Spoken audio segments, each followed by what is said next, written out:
Essayons à présent de comprendre la notion de déplacement d'équilibre en s'appuyant sur les équilibres de solubilité que nous sommes en train d'étudier. Voyons un exemple. On souhaite comparer la solubilité du chlorure d'argent, AgCl solide, en contact avec de l'eau pure ou bien en contact avec une solution de chlorure de sodium à 10-2 mol par litre. La différence entre l'eau pure et la solution de chlorure de sodium est que la solution de chlorure de sodium contient déjà des ions chlorure. On donne le pKs du solide AgCl égale 9,8. Élément de réponse. Dans l'eau pure, tout d'abord. AgCl donnera les ions Ag+, et Cl-, tous deux à la concentration de S mol par litre. Ks égale S carré, c'est-à-dire que la solubilité est égale à la racine de Ks. S égale 1,3 10-5 mol par litre. Dans une solution aqueuse contenant des ions chlorure, réalisons le bilan d'avancement en quantité de matière pour un volume de solution de 1 litre. Le solide est en excès, bien sûr, sans quoi l'état d'équilibre ne peut être atteint. Au départ, on a déjà des ions chlorure, à raison de N0 mol. N0 vaut C0 fois le volume de la phase aqueuse. À l'état d'équilibre, xi mol de solide se seront dissoutes pour donner xi mol d'Ag+, et xi mol additionnel de Cl-. Il y a donc N0 plus xi mol de Cl- dans le système. Ainsi, la quantité de matière dissoute du solide est de xi, pour un volume de phase aqueuse au contact de 1 litre. La solubilité nouvelle dans cette situation, S', est simplement xi sur V, en mol par litre. Calculons S' à l'aide de Ks. Ks est relié aux activités des espèces intervenant dans l'équilibre. Rappelons que ces activités sont pour les solutés égales à la concentration sur la concentration standard.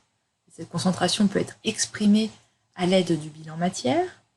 Et pour le solide, l'activité vaut 1.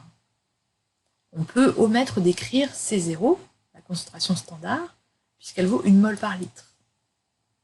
Ainsi, en remplaçant Ks vaut S', concentration d'Ag+, fois S' plus C0, concentration dans la phase aqueuse d'ion Cl-.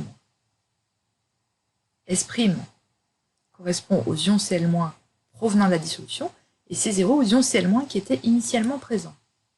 C'est une équation du second degré en S'. On peut résoudre l'équation du second degré. Cependant, Ks étant relativement petit, de l'ordre de 10-10, on peut raisonnablement penser que S' sera très petit devant C0.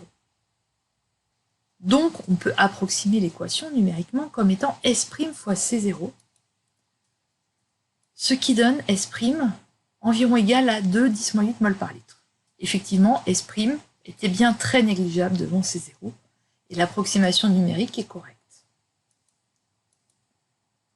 Résumons la situation par un schéma.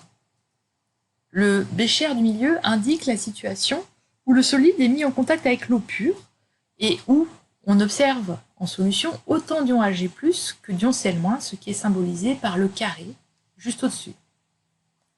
Si on met le solide en contact avec une solution contenant beaucoup d'ions chlorure, eh bien en fait, le produit concentration de Ag+, fois concentration de chlorure étant égal au Ks, il y aura peu d'ions Ag+, qui passent en solution.